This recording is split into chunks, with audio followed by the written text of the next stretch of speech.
Jug காகத்தோட அம்மாவும் அப்பாவும் jug சின்ன வயசா இருக்கும் போது இறந்து போயிட்டாங்க. இப்படி அம்மா அப்பா இறந்து போன உடனே கொஞ்ச நாட்கள் என்ன செய்யறதுன்னு புரியாம சுத்தி சுத்தி வந்த ஜக்கு காக்கும் பிறகு சுதாரிச்சுக்கிச்சு. தங்களுக்கு சொந்தமா இருந்த வயல்ல விவசாயம் பார்க்க ஆரம்பிச்சது. இப்படி விவசாயம் பார்க்க ஆரம்பிச்ச ஜக்குவும் ராப்பகலா உழைச்சது. இப்படி வயல்ல வேலை பார்த்துக்கிட்டு இருந்த ஜக்கு தனக்கு கல்யாண வயசு வந்ததையும் மறந்துடுச்சு. ஜக்குவுக்கு கல்யாண வயசு வந்தும் இன்னும் கல்யாணம் பண்ணிக்காம வயலே கதின்னு கிடக்கிறத பார்த்த சோனா குருவி, புறா, கிளி இவங்க 3 பேரும் ஜக்கு கிட்ட போனாங்க. ஜக்கு, இப்ப உனக்கு வயசு என்னன்னு தெரியுமா? புறா அங்கிள், பிறந்த தேதி தெரிஞ்சாதானே எனக்கு இப்ப வயசு என்ன ஆகுதுன்னு தெரிஞ்சுக்க முடியும். எனக்கு தான் பிறந்த தேதி வருஷம் எதுவுமே தெரியாது. அதனால வயசு பத்தின கவலை எனக்கு இல்ல. இருக்கிற வரைக்கும் இந்த வயல்ல வேலை செஞ்சுட்டு போற நேரம் வந்தா போய் சேர வேண்டியதுதான். ஜக்கு, ஏன் இப்படி வயசான தாத்தா மாதிரி பேசுற? அப்படி என்ன உனக்கு வாழ்க்கையில வெறுப்பு வந்துருச்சு? சோனா ஆண்டி, நீங்க எல்லாம் பணம் சம்பாதிக்க எவ்வளவுதான் கஷ்டப்பட்டாலும் திரும்ப வீட்டுக்கு போய் வீட்டுல உள்ளவங்க முகத்தை பார்த்ததும் நீங்க பட்ட கஷ்டம் எல்லாம் மறந்து போயிடும். ஆனா எனக்கு அப்படி இல்ல. நான் வெளியில இருந்தாலும் தனியாள் தான், வீட்டுக்கு போனாலும் தனியாள் தான். எனக்குன்னு யாரு இருக்கா சொல்லுங்க?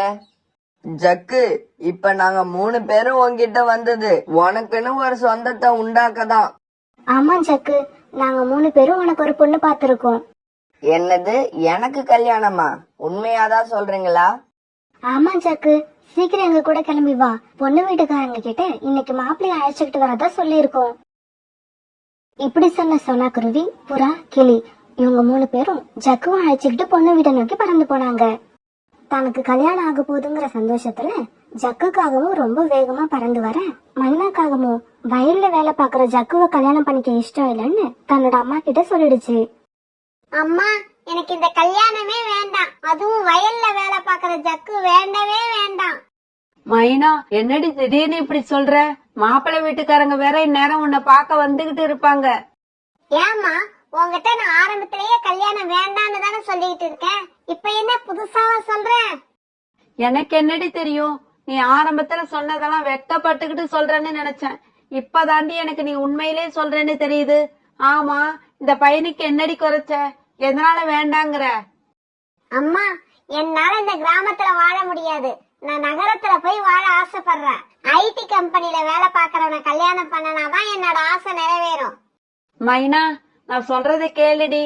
இந்த பையன் ஜக்கு கண்ணுக்கு தெரிஞ்சு வளர்ந்த பையன். எந்த கெட்ட பழக்கமும் கிடையாது. நல்ல உழைப்பாளி. என்னைக்கு இருந்தாலும் ஒரு நாள் நல்ல நிலைமைக்கு வருவான். அதுவும் இல்லாம உனக்கு மாமியார், நாத்தனார்னு எந்த பிக்கல் பிடுங்களும் இல்ல. மைனாவோட அம்மா இப்படி பேசிக்கிட்டு இருக்க, இப்ப மைனாவோட அண்ணியும் அங்க வந்தாங்க. அத்தை, மைனா ரெடி ஆயிடுச்சா? மாப்பிள்ளை வீட்டுக்காரங்க எல்லாம் வந்துட்டாங்கன்னு நினைக்கிறேன். பிறகு ஜக்கு மைனாவை பார்த்தது. என்ன ஜக்கு, பொண்ணு உனக்கு பிடிச்சிருக்கா? பேசி முடிச்சிடலாமா? ஒரு கால் எனக்கு கல்யாணம்னு ஒண்ணு நடந்தா பொண்ணு என்ன மாதிரியே ஏழை குடும்பமா இருக்கணும்னு மனசுல நினைச்சிருந்தேன். நான் நினைச்ச மாதிரியே தான் இந்த குடும்பமும் இருக்கு. அப்புறம் பொண்ணையும் எனக்கு பிடிச்சிருக்கு. பொண்ணு வீட்டுக்காரங்களுக்கு சம்மதம்னா நாளைக்கே கல்யாணத்தை வச்சுக்கலாம். மைனாக்காக குறுக்க ஏதாவது பேசி கல்யாணத்தை நிறுத்திடுமோன்ற பயத்துல அவங்க அம்மா சீக்கிரமா இப்படி சொன்னாங்க. என்ன மாப்பிள்ளை இப்படி சொல்லிட்டீங்க? எங்களுக்கெல்லாம் உங்களை ரொம்ப பிடிச்சிருக்கு. நீங்க சொன்ன மாதிரி கல்யாணத்தை நாளைக்கே வச்சுப்போம்.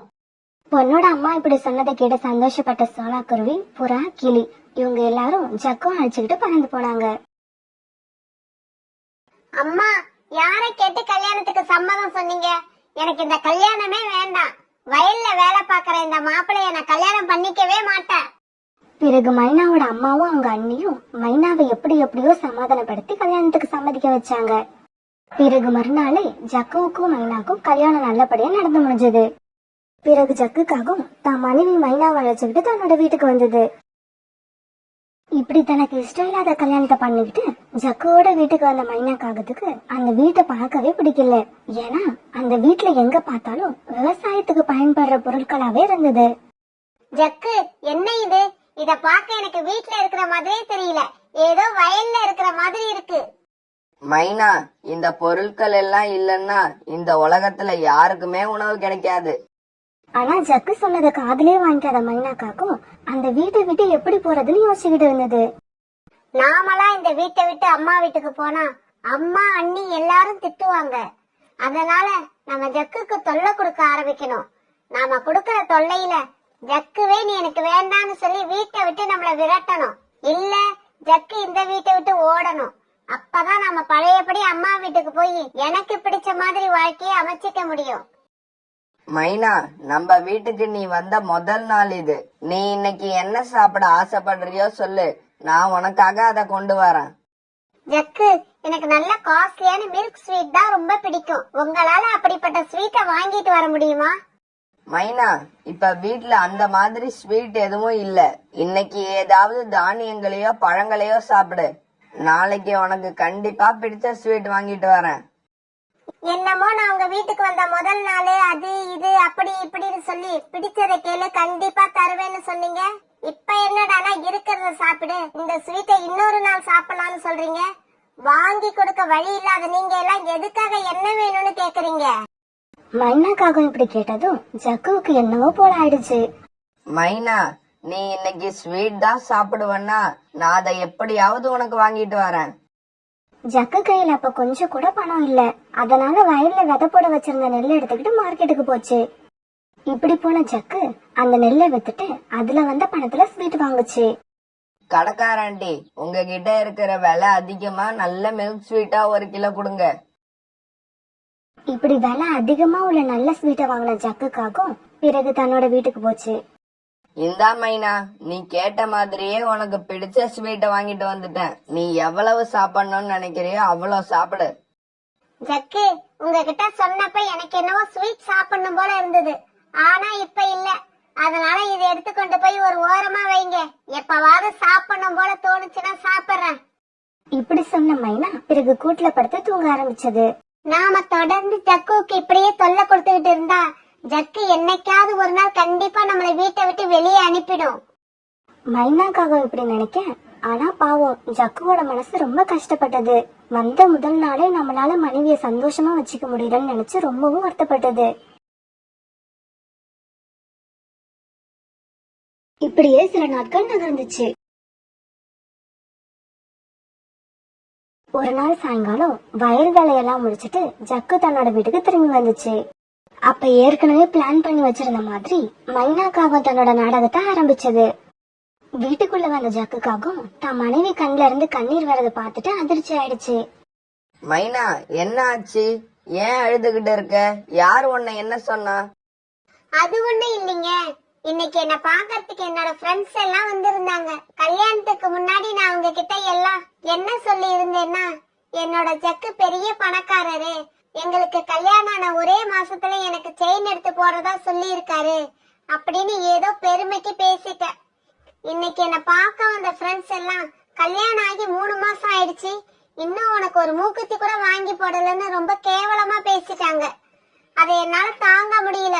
அதான் கண்ணுல கண்ணீர் வந்துருச்சு. என்ன மைனா இப்படி பண்ணிட்ட? உன் ஃப்ரெண்ட்ஸ் கிட்ட எல்லாம் நீ இப்படி சொல்லிருக்கன்னு ஏன் என்கிட்ட முன்னாடியே சொல்லல? ஏன் முன்னாடியே சொல்லியிருந்தா என்ன பண்ணிருப்பீங்க? நான் சொன்ன மாதிரியே எனக்கு செயின் வாங்கி போட்டிருப்பீங்களா? உங்களால முடியாதுன்னு தெரிஞ்சுதான் நான் இத உங்ககிட்ட சொல்லவே இல்ல. மைனா, நம்மளால முடியாதது எதுவுமே கிடையாது.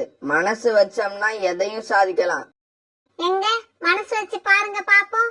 எனக்கு இன்னைக்கு சாயங்காலத்துக்குள்ள செயின் வேணும். உங்களால முடியுமா? மைனா இப்படி கேட்டதும் எந்த பதிலும் சொல்லாம வீட்டை விட்டு கிளம்பின ஜக்கு நேரா புறா வீட்டுக்கு போச்சு. புறா அங்கிள், எனக்கு ரொம்ப அவசரமா 40,000 ரூபாய் தேவை. ஜக்கு, பணத்துக்கு இப்ப உனக்கு என்ன அவசரம்? வேற ஒண்ணும் இல்ல அங்கிள். கல்யாணம் ஆனதுல இருந்து என் மனைவிக்கு நான் இது வரைக்கும் ஒரு நகை கூட வாங்கி கொடுக்கல. அதான் இன்னைக்கு ஒரு செயின் எடுத்து கொடுக்க போறேன். ஓகே, நல்ல விஷயம்தான். உன் வயல்ல இன்னும் 2 மாசம் கழிச்சு அறுவடை பண்ண போற. அப்ப உன் கையில நிறைய பணம் இருக்கும். அதுல நகையை வாங்குறத விட்டுட்டு எதுக்காக இவ்வளவு அவசரமா கடன் வாங்கி நகை வாங்கணும்? புறா அங்கிள், அத நான் சொல்ல ஆரம்பிச்சா அது ரொம்ப பெரிய கதையா நீண்டுகிட்டே போகும். நீங்க இப்ப எனக்கு 40,000 ரூபாய் பணம் கொடுங்க. இன்னும் 2 மாசம் கழிச்சு அந்த பணத்தை நான் உங்களுக்கு வட்டியோட கொடுத்துறேன். ஜக்கு இப்படி பேச பிறகு புறா எதுவும் பேசாம 40,000 ரூபாய் பணத்தை எடுத்து கொடுத்தது. இந்த பணத்தை வாங்கிட்டு கடைக்கு போன ஜக்கு மனைவி கேட்ட மாதிரியே ஒரு செயினை எடுத்துக்கிட்டு வீட்டுக்கு போச்சு. தான் சொன்ன மாதிரியே வீட்டுக்கு வந்த ஜக்குவை பார்த்த மைனாவுக்கு ரொம்ப அதிர்ச்சி ஆயிடுச்சு. ஐயோ, இந்த ஜக்குவை விட்டு நம்ம எப்படிதான் போறது? நாம கேட்டது எதையாவது ஜக்குவால கொடுக்க முடியலன்னா அத காரணமா வச்சு சண்டை போட்டு நாம நம்ம அம்மா வீட்டுக்கு போயிடலாம். ஆனா இவனும் எதை கேட்டாலும் கொண்டு வந்துடுறான். எப்படிதான் நம்ம இங்க இருந்து எஸ்கேப் ஆகுறது? என்ன மைனா, செயினை பார்த்துட்டு எதுவுமே பேசாம இப்படி ஏதோ யோசனையா இருக்க? ஓ அதுவா, நம்ம மேல இப்படி உயிரையே வச்சிருக்கிற கணவர் கிடைச்சிருக்காருன்னு நினைச்சு சந்தோஷப்படுறியா? மறுநாள் பொழுது விடிஞ்சிச்சு. நிம்மி, நீ சொல்றபடி நடந்தா என்னோட ஆசை நிறைவேறுமா? நான் எங்க அம்மா வீட்டுக்கு போயிடலாமா? மைனா, புருஷன் செத்ததுக்கு அப்புறம் உனக்கு இந்த வீட்ல என்ன வேலை? அம்மா வீட்டுக்கு கிளம்பி போயிட்டே இருக்க வேண்டியதுதான். எங்க காட்டுக்கு வந்த செய்திப்படி இன்னைக்கு சாயங்காலம் கண்டிப்பா மழை பெய்யும். அப்படி மழை பெஞ்சா கொஞ்ச நேரத்துல நானும் வந்துடுறேன். நீயும் நான் சொன்னது போல வயிற்று வலி வந்தாப்பல நடிச்சுக்கிட்டு இரு. இப்படி சொன்ன மைனாவோட தோழி அங்க இருந்து கிளம்பி போயிடுச்சு. அன்னைக்கு சாயங்காலம் ஆச்சு. மைனாவோட ஃப்ரெண்டு நிம்மி சொன்ன மாதிரியே மழையும் ஆரம்பிச்சது. அத பார்த்த மைனாவுக்கு ரொம்ப சந்தோஷம். மழை பெய்யறத பார்த்த மைனா நிம்மி சொன்ன மாதிரியே நடிக்க ஆரம்பிச்சது.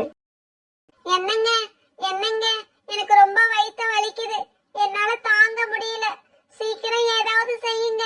ஏதாவது செஞ்சு இந்த வயிற்று வலியில இருந்து என்ன காப்பாத்துங்க. மைனா மைனா, கொஞ்ச நேரம் பொறுத்துக்க. மழை விட்ட உடனே நம்ம பருந்து டாக்டர் வீட்டுக்கு போவோம். ஜக்கு இப்படி மைனா காகத்துக்கிட்ட சொல்லிட்டு இருக்க அந்த சமயத்துல நிம்மியும் உள்ள வந்தது. ஜக்கு, மைனாவுக்கு என்ன ஆச்சு? ஏன் இப்படி அழுதுகிட்டு இருக்கா? நிம்மி, அவளுக்கு என்ன ஆச்சுன்னு தெரியல. நல்லாதான் இருந்தா, இப்ப திடீர்னு வயித்த வலிக்குதுன்னு சொல்லிட்டு அழுவுறா. எனக்கு என்ன பண்றதுன்னே தெரியல. நம்ம காட்டோட கடைசியில இருக்கிற மலைப்பகுதியில முள்ளு மரங்கள் நிறைய இருக்கு. அந்த மரத்தோட பழங்களை சாப்பிட்டா இந்த வயிற்று வலி உடனே சரியா போகும். நிம்மி இப்படி சொல்றப்ப வெளியில காத்து மழையும் ரொம்ப வேகமா இருந்தது. இருந்தாலும் அத பத்தியும் கவலைப்படாத ஜக்கு அந்த மழையிலயும் காத்துலயும் மைனாவுக்காக முள்ளு மரத்து பழங்களை பறிக்க போக தயாராச்சு. நிம்மி, நான் எப்படியோ அந்த பழங்களை எடுத்துக்கிட்டு சீக்கிரமா திரும்பி வரேன். நீ அது வரைக்கும் மைனாவை பத்திரமா பாத்துக்க. இப்படி சொன்ன ஜக்கு அந்த காத்துலயும் மழையிலயும் பறந்து போக ஆரம்பிச்சது. ஆரம்பத்துல கொஞ்ச நேரம் சரியா பறந்து போன ஜக்குவால பிறகு பறக்கவே கஷ்டமா இருந்தது. காத்து ஜக்குவை எல்லா திசைகளிலும் இழுத்துட்டு போச்சு. அதுல இருந்து மீண்டு பிறகு சரியான திசையில பறக்கிறது ஜக்குவுக்கு பெரிய சவாலாவே இருந்தது. இப்படி ரொம்பவும் கஷ்டப்பட்டு பறந்து வந்த ஜக்கு கிட்டத்தட்ட காட்டோட கடைசி பகுதிக்கே வந்துடுச்சு. ஆனா இந்த சமயத்துல காத்தோட வேகம் அதிகமா இருந்ததால ஒரு மரத்துல உட்காந்து சுத்தி பாத்துக்கிட்டு இருந்த ஜக்குவோட பார்வையில அந்த முள்ளு மரங்களும் அதுல இருந்த பழங்களும் தென்பட்டது. இத பார்த்த ஜக்கு ரொம்பவும் சந்தோஷமா அந்த பழங்களை பறிச்சுக்கிட்டு தன்னோட வீட்டுக்கு திரும்ப ஆரம்பிச்சது. இப்படி சந்தோஷமா பறந்து வந்த ஜக்குக்கு இப்பதான் சோதனை ஆரம்பமாச்சு. காத்தோட வேகம் முன்ன விட பல மடங்கு அதிகமா இருந்ததால அதுல சரியா பறக்க முடியாம கஷ்டப்பட்ட ஜக்குவை காத்து தன்னோட திசையில் இழுத்துக்கிட்டு போய் ஒரு மரத்துல மோத வச்சது. இப்படி மரத்துல மோதி கீழே விழுந்த ஜக்கு அப்படியே மயக்கம் ஆயிடுச்சு. பிறகு பாதி ராத்திரி ஆச்சு. இது வரைக்கும் ஜக்கு வீட்டுக்கு வரல. இதனால வீட்டுல இருந்த மைனா ரொம்ப சந்தோஷமா இருந்துச்சு. அப்பாடா, என்னென்னவோ ஐடியா பண்ணி கடைசியா இந்த ஐடியா தான் ஒர்க் அவுட் ஆயிருக்கு. இப்படி பலமா வீசுற காத்துலயும் மழையிலயும் ஜக்கு கண்டிப்பா உயிரை விட்டுருக்கும். இதுக்கப்புறம் நாம நம்ம அம்மா வீட்டுக்கு போனோம்னா நம்மள யாரும் எந்த கேள்வியும் கேட்க முடியாது. நம்ம மேல குறையும் சொல்ல முடியாது. மறுநாள் பொழுது விடிஞ்சிச்சு. ஜக்குக்காக அப்பவும் தன்னோட வீட்டுக்கு திரும்பி வராதால மைனா ரொம்ப சந்தோஷமா தன்னோட அம்மா வீட்டுக்கு பறந்து போச்சு. அம்மா, நான் மோசம் போயிட்டேம்மா, நான் மோசம் போயிட்டேன். நேத்து சாயங்காலம் ஜக்கு எனக்காக முள்ளு மரத்து பழங்களை எடுக்க மழையில வெளியில போச்சு. அப்படி போன ஜக்கு இப்ப விடிஞ்சு இவ்வளவு நேரம் ஆகி இன்னும் வரவே இல்ல. வீட்டை விட்டு கிளம்பும் போதே நான் போக வேண்டாம் போக வேண்டாம்னு எவ்வளவோ சொன்னேன். என் பேச்ச கேட்காம போன ஜக்கு இப்ப என்னை விட்டு நிரந்தரமா போயிடுச்சு. தன்னோட அம்மா வீட்டுக்கு போன மைனா அம்மாவையும் அண்ணியையும் நம்ப வைக்கிறதுக்காக இப்படி அழுது ஆர்ப்பாட்டம் பண்ணிக்கிட்டு இருந்தது. மைனா, ஜக்குவுக்கு என்ன ஆனாலும் நீ உன்னோட வீட்டை விட்டு இங்க வந்திருக்க கூடாது. உன்னோட அண்ணனும் அண்ணியும் உன்னை இங்க இருக்க விட மாட்டாங்க. என்னம்மா இது? நான் சின்ன வயசுல இருந்து பிறந்து வளர்ந்த இந்த வீட்ல எனக்கு இடம் கிடையாதா? நானும் உங்களோட மகதானம்மா. இவங்க இப்படி பேசிக்கிட்டு இருக்கும்போது மைனாவோட அண்ணியும் வந்துட்டாங்க. அது எல்லாத்தையும் நிதானமா கேட்ட மைனாவோட அண்ணி கடைசியா இப்படி பேசுச்சு. உன்னை ரொம்ப கஷ்டப்பட்டு கல்யாணம் பண்ணி இப்பதான் ஒரு வழியா வீட்டை விட்டு அனுப்பணும். இப்படி 3 மாசத்துக்குள்ள திரும்பி வந்தா என்ன அர்த்தம்? நீங்க பார்த்து வச்ச மாப்பிள்ளை சரியில்லைன்னு அர்த்தம். விவசாய வேலை பாக்குற மாப்பிள்ளை எனக்கு வேண்டான்னு அப்பவே சொன்னேன், கேட்டீங்களா? என்னோட அழகுக்கும் திறமைக்கும் ஐடி கம்பெனில வேலை பாக்குறவனை கல்யாணம் பண்ணிக்கிட்டு நகரத்துல வாழ வேண்டியவனா? மைனா, நீ நினைச்சப்பெல்லாம் இங்க வந்து உட்கார்றதுக்கு இது ஒண்ணும் உன்னோட வீடு கிடையாது. என்னது? நான் பிறந்து வளர்ந்த வீடு என்னோட வீடு கிடையாதா? இதோ இப்ப என்னோட அண்ணன் வந்து சொல்லுவாரு இந்த வீட்ல நான் இருக்கலாமா கூடாதான்னு. மைனா இப்படி சொல்லிக்கிட்டு இருக்கும்போது மைனாவோட அண்ணன் வீட்டுக்குள்ள வந்தாரு. மைனா, நீங்க பேசுனது எல்லாத்தையும் நான் கேட்டுக்கிட்டு தான் வாரேன். இந்த வீட்ல உனக்கு உரிமை இருக்குன்னு யார் சொன்னது? உனக்கு இந்த வீட்ல உரிமை இருந்தது உண்மைதான். அது எப்ப தெரியுமா? உங்க அண்ணி வர்றதுக்கு முன்னால. எப்ப உங்க அண்ணி வந்தாலோ அப்பையில இருந்து நானே அவ பின்னாலதான் போய்கிட்டு இருக்கேன். தன்னோட அண்ணன் வாயில இருந்து இந்த வார்த்தை வந்த உடனே மைனாவுக்கு ரொம்ப அதிர்ச்சி ஆயிடுச்சு. அதே சமயத்துல காட்டோட கடைசி பகுதியில மயக்கமாயி விழுந்து கிடந்த ஜக்கு மேல சூரியனோட வெப்பம் படவே மயக்கம் தெளிஞ்சு உட்கார்ந்தது. இப்படி எழுந்திருச்சு உட்காந்து ராத்திரி நடந்தது எல்லாத்தையும் நினைவுக்கு கொண்டு வந்தது. நல்ல வேலை, நானும் தப்பிச்சிட்டேன். நான் கொண்டு வந்த முள்ளு மரத்து பழங்களும் இங்கேயே இருக்கு. என் மனைவிக்கு வந்த வயிற்று வலிய நான் இனிமே குணமாக்கிடுவேன். இப்படி சந்தோஷப்பட்ட ஜக்கு அந்த பழங்களை எடுத்துக்கிட்டு வேக வேகமா பறந்து தன்னோட வீட்டுக்கு போச்சு. வீட்டுல தன்னோட மனைவிய காணாதால ஜக்குக்கு ஒரே குழப்பமாயிடுச்சு. பிறகு ஜக்கு மைனாவோட அம்மா வீட்டுக்கு பறந்து போச்சு. எங்க அண்ணன் வந்து சொல்லுவாரு, எங்க அண்ணன் வந்து சொல்லுவாருன்னு சொன்னியே, இதோ இப்ப உங்க அண்ணன் வந்து அவர் வாயாலே சொல்லிட்டாரு. இப்பவும் நீ இந்த வீட்டை விட்டு வெளியில போல, கழுத்தை பிடிச்சு வெளியில தள்ளுற மாதிரி தான் இருக்கும். மைனாவோட அண்ணி இப்படி சொல்ல அதை கேட்ட மைனா அழுதுகிட்டே வெளியே வந்துச்சு. மைனா இப்படி வீட்டை விட்டு வெளியே வரவும் ஜக்கு அங்க வரவும் சரியா இருந்தது. மைனா, நீ ஒன்னும் கவலைப்படாத. உன் வயிற்று வலியை சரி பண்றதுக்கான பழங்களை நான் கொண்டு வந்துட்டேன். இந்தா, இந்த பழங்களை சாப்பிடு. உன் வயிற்று வலி இப்பவே சரியாயிடும். ஜக்குவோட அப்பாவித்தனமான இந்த பேச்சு கேட்ட மைனா இப்பதான் ஜக்கு தான் மேல எவ்வளவு அன்பு வச்சிருக்கு அப்படிங்கறத புரிஞ்சுக்கிச்சு. நாம இத்தனை நாள் இவ்வளவு அலட்சியப்படுத்தியும் நம்ம மேல இப்படி உண்மையான அன்பு வச்சிருக்க ஜக்குவை நாம கொல்ல கூட துணிஞ்சிட்டோமேன்னு நினைக்கிறப்ப மைனாவுக்கு வேதனையாவும் வெக்கமாவும் இருந்தது. ஜக்கு, என்ன மன்னிச்சிருங்க. இவ்வளவு நாள் இருட்டுல இருந்த என்னோட புத்தி இப்பதான் வெளிச்சத்துக்கு வந்திருக்கு. இந்த உலகத்துல எனக்குன்னு இப்ப வேற யாருமே இல்ல. நீங்க தான் இருக்கீங்க, நீங்க மட்டும் தான் இருக்கீங்க. இதுக்கப்புறமும் நான் ஒரு நிமிஷம் கூட உங்களை விட்டு பிரியணும்னு நினைக்கவே மாட்டேன். இதை கேட்ட ஜக்குவுக்கு ரொம்ப சந்தோஷமா இருந்தது. இப்ப மனசு ஒத்து போன ஜக்குவும் மைனாவும் சந்தோஷமா ஒன்னா சேர்ந்து தங்களோட வீட்டுக்கு பறந்து போனாங்க.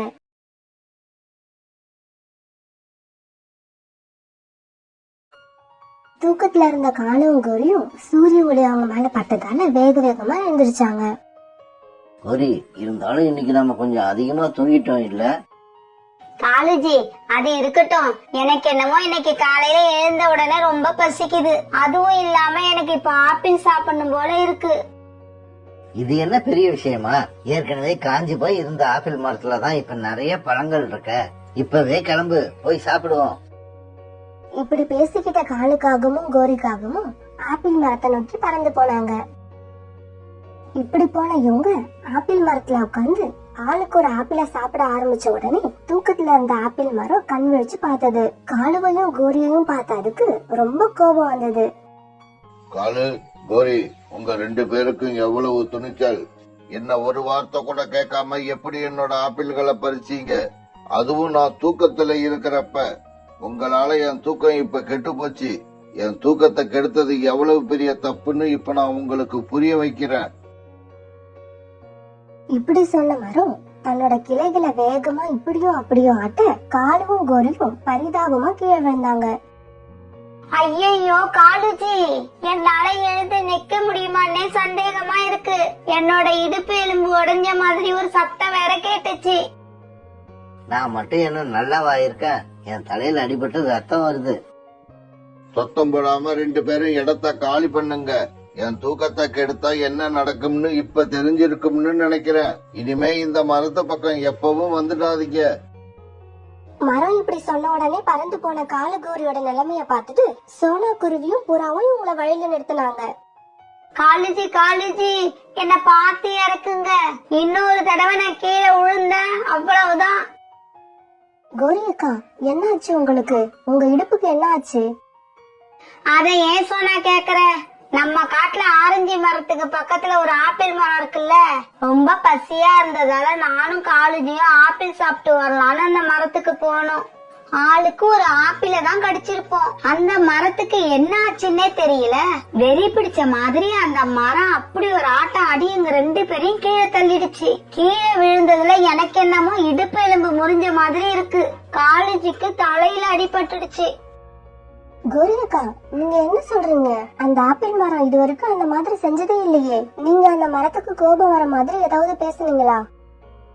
ஆனா நான் எதுவுமே பேசல, நான் சொல்றத நம்பு. சோனா, கோரி எப்பவுமே மத்தவங்களுக்கு கோபம் வர்ற மாதிரி தான் பேசும். இத நானும் ஒத்துக்கிறேன். ஆனா இன்னைக்கு கோரி எதுவுமே தப்பா பேசல. அந்த ஆப்பிள் மரத்துக்கு இப்ப ரொம்ப ஆணவம் பிடிச்சு போயிருக்கு. அது இனிமே தன்னோட பழங்களை யாரையும் சாப்பிட விடாது. சோனாவா, இப்பவே போய் அந்த ஆப்பிள் மரத்தை ஏன் இப்படி நடந்துகிட்டேன்னு கேப்போம். கோரி அக்கா, நீங்களும் எங்க கூட வாங்க. நான் வரல சோனா அந்த மரத்துக்கிட்ட. முதல்ல நான் இப்ப ஹாஸ்பிட்டலுக்கு போய் டாக்டரை பார்க்கணும். பிறகு புறாவும் சோனாவும் அந்த ஆப்பிள் மரத்துக்கிட்ட வந்தாங்க. புறாண்ணா, ஆப்பிள் மரம் தூங்கிட்டு இருக்கு. அதனால என்ன? இதோ இப்பவே நான் அதை எழுப்பி விடுறேன். எழுந்திரி மரமே, எழுந்திரி. நாங்க உன்னோட பழங்களை சாப்பிட வந்திருக்கோம். புறாவோட சத்தத்தால கண் விழிச்ச மரத்துக்கு புறாவையும் சோனாவையும் பார்த்த உடனே பயங்கர கோபம் வந்துச்சு. ஏய் புறா, போ அந்த பக்கம். தூங்குற என்ன எழுப்புறதுக்கு எவ்வளவு துணிச்சல் உங்களுக்கு? நான் தூங்குறேன்னு தான் தெரியுதுல்ல, அப்படியே ஏன் என்ன எழுப்புறீங்க? மரண்ணா, நான் தான் சோனா குருவி. புறாவும் நானும் தான் வந்திருக்கோம். எங்களுக்கு ரொம்ப பசிக்குது. நாங்க உங்களோட ஆப்பிள சாப்பிட வந்திருக்கோம். சோனா, புறா, நான் தூங்கிக்கிட்டு இருக்கேன்னு உங்க 2 பேருக்கும் என்ன பார்த்தா தெரியல. என்னை எழுப்பி விட்டு இப்படி தூக்கத்தை கெடுத்துட்டீங்களே. மரமே, எங்களை மன்னிச்சிடு. எங்களுக்கு ரொம்ப பசியா இருக்கு. அதனாலதான் உன்னை தூக்கத்துல இருந்து எழுப்ப வேண்டியதாயிடுச்சு. இங்க பாரு சோனா குருவி, நான் இப்ப தூங்கிக்கிட்டு இருக்கேன். நீங்க 2 பேரும் இப்ப போயிட்டு இன்னும் கொஞ்சம் நேரம் கழிச்சு வாங்க. நான் எப்ப நல்லா கண் விழிச்சு இருக்கணும் அப்ப நீங்க என்னோட ஆப்பிள்களை சாப்பிடலாம். இப்படி சொன்ன மரம் உடனே கண்களை மூடி தூங்க ஆரம்பிச்சிடுச்சு. சோனா, நம்ம இப்ப என்ன பண்றது? மரம் மறுபடியும் தூங்க ஆரம்பிச்சிடுச்சு. அதனால பரவாயில்ல புறானா, நாம இன்னும் கொஞ்ச நேரம் கழிச்சு வருவோம். அப்ப கண்டிப்பா ஆப்பிள் மரம் விழிச்சிருக்கும். இப்ப நாம கிளம்புவோம். இப்படி சொல்லிட்டு சோனா குருவியும் புறாவும் அங்கிருந்து கிளம்புனாங்க. அப்படி கிளம்புனவங்க காலுக்காகத்தோட வீட்டுக்கு போனாங்க. திரும்பி வந்த புறாவையும் சோனாவையும் பார்த்த காலுக்காகவும் கோரிக்காகவும் கிண்டல் பண்ணாங்க. என்ன புறா, வயிறு முட்டை ஆப்பிள் சாப்பிட்டு வர்ற மாதிரி இருக்கு. சோனா, நீ இருந்தாலும் ரொம்ப மோசம். எங்களுக்கும் கொஞ்சம் ஆப்பிள் பறிச்சுக்கிட்டு வந்திருக்கலாம். நீங்க 2 பேரும் சொன்னது சரிதான். அந்த ஆப்பிள் மரத்துக்கு கொஞ்சம் ஆணவம் வந்திருக்கிறது உண்மைதான். அப்படி இல்ல புறாண்ணா, அது தூக்கத்துல இருந்து எழுந்தா எல்லாரையும் பழம் சாப்பிட அனுமதிக்கும்னு நான் நம்புறேன். சோனா, உனக்கு நல்ல மனசு இருக்கிறதால நீ எல்லாரையும் நல்லவங்களாவே நினைக்கிற. மரம் நல்லா தூங்கி எழுந்திருச்சதுக்கு அப்புறம் ஒரு தடவை போய் முயற்சி பண்ணி பாரு. உனக்கு உண்மை என்னன்னு அப்பதான் தெரியும். சரி புறாண்ணா, வாங்க போவோம். மரம் இந்நேரம் நல்லா தூங்கி விழிச்சிருக்கும்னு நினைக்கிறேன். பிறகு புறாவும் சோனா குருவியும் அந்த ஆப்பிள் மரத்துக்கிட்ட போனாங்க. மரம் இப்பவும் நல்லா தூங்கிக்கிட்டு தான் இருந்துச்சு. சோனா குருவி மறுபடியும் மரத்தை தூக்கத்துல இருந்து எழுப்புச்சு. மரம் புறாவையும் சோனாவையும் பார்த்துட்டு மறுபடியும் கோபமாயிடுச்சு. மறுபடியும் 2 பேரும் வந்துட்டீங்களா? உங்களுக்கெல்லாம் ஒரு தடவை சொன்னா புரியாது. மறுபடி வந்து என் தூக்கத்தை கெடுத்துக்கிட்டே இருக்கீங்க. மரம்னா, நாங்க கொஞ்சம் ஆப்பிள் பறிச்சுக்கிறோம். அதுக்கப்புறம் நீங்க உங்களோட இஷ்டம் போல தூங்கலாம். இல்ல, அது முடியாது. என் மனசுல எப்ப படுதோ அப்பதான் உங்களை ஆப்பிள்களை பறிக்க அனுமதி கொடுப்பேன். நாளைக்கு வந்து பாருங்க, அப்ப கூட நான் கொடுக்கணும்னு நினைச்சாதான் கொடுப்பேன். காலண்ணா சொன்னது உண்மைதான் போல இருக்கு. உங்களோட பேச்சுல இப்ப கொஞ்சம் ஆணவம் தெரியுது. ஆமா, நான் ஆணவம் பிடிச்சுதான் இருக்கேன். இந்த காட்டுல என்ன விட்டா வேற ஆப்பிள் மரமே கிடையாது. அதனால நீங்க என்ன சுத்தி சுத்தி வந்துதான் ஆகணும்.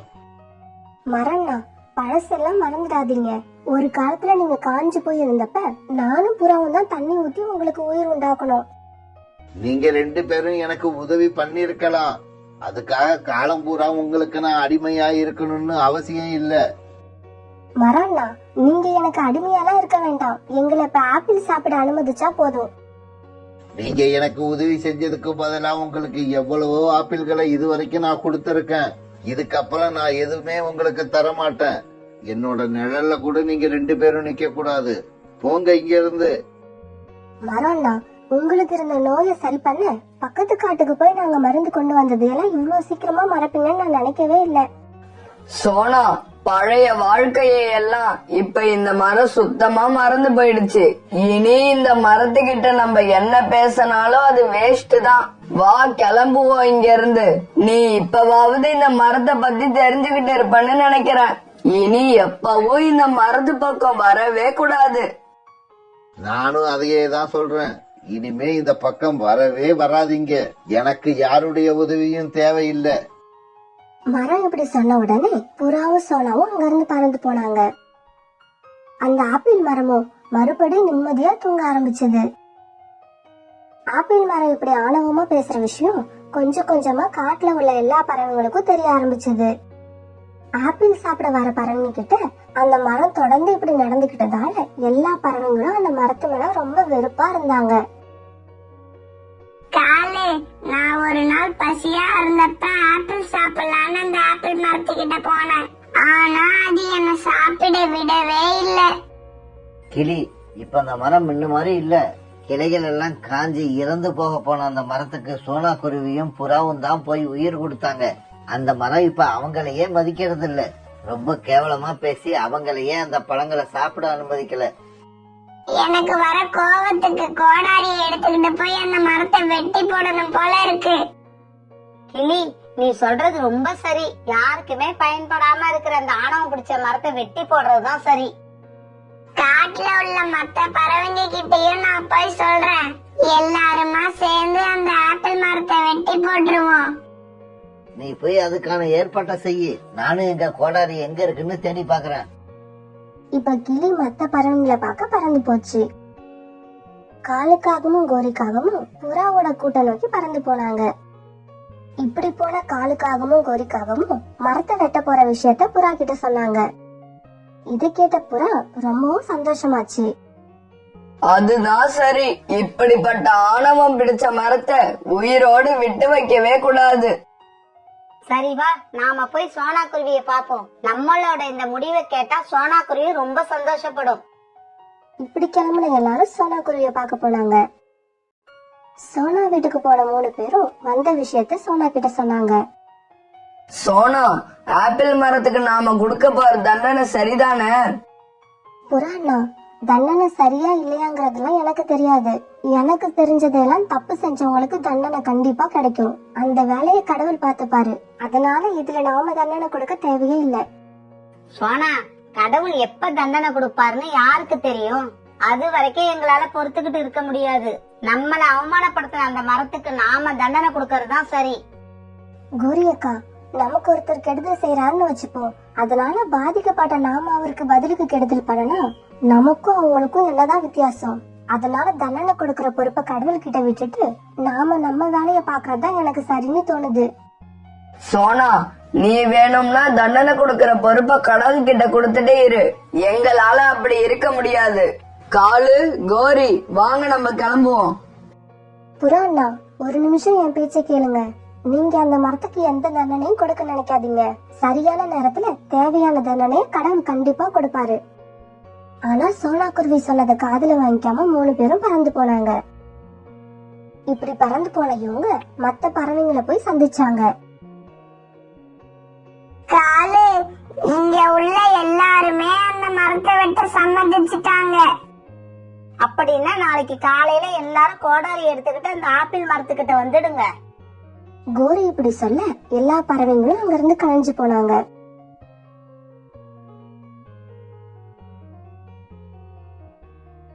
ஏற்கனவே பேசிக்கிட்டபடி எல்லா பறவைங்களும் கோடாரி எடுத்துக்கிட்டு அந்த ஆப்பிள் மரத்தை நோக்கி பறந்தாங்க. இப்படி பறந்து அந்த ஆப்பிள் மரத்துக்கிட்ட போய் உட்கார்ந்த இவங்க அந்த மரத்தை பார்த்துட்டு ரொம்ப அதிர்ச்சி ஆயிட்டாங்க. ஏன்னா அந்த மரத்தை ஏற்கனவே யாரோ வெட்டி போட்டு இருந்தாங்க. அந்த மரத்தை யார் வெட்டி போட்டிருப்பான்னு எல்லா பறவைங்களுக்குமே ஒரு பெரிய குழப்பம் வந்தது. கிளி, நீ தான் அந்த மரத்து மேல ரொம்ப கோபமா இருந்த, அதனால ராத்திரியே வந்து வெட்டி போட்டுட்டியா? இல்ல இல்ல, எனக்கு என்னவோ கோரிக்காகம் மேலதான் சந்தேகமா இருக்கு. கோரிக்காகம் கூட ஆப்பிள் மரத்து மேல ரொம்ப கோபமா இருந்தது. இல்ல இல்ல, உண்மையிலே சொல்றேன், நான் வெட்டல.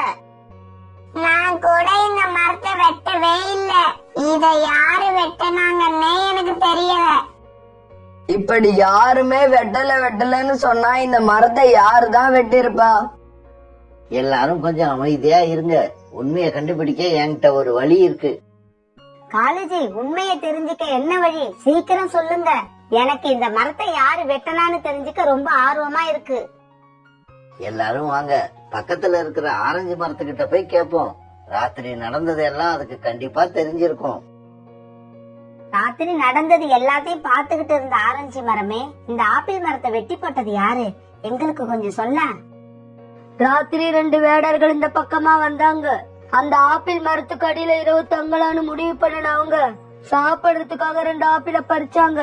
அது அந்த மரம் ஏத்துக்காம அந்த வேடர்களை திட்ட கோபமான அவங்க மரத்தை வெட்டி போட்டுட்டு அதுல இருந்து ஆப்பிள எல்லாம் மூட்டை கட்டி எடுத்துக்கிட்டு போயிட்டாங்க. சோனா அப்பவே சொல்லுச்சு, எல்லாரும் அவங்க வேலைய பாருங்க, தண்டனை கொடுக்கிற வேலைய கடவுள் பார்த்து பாருன்னு. நாம தான் கேட்கல.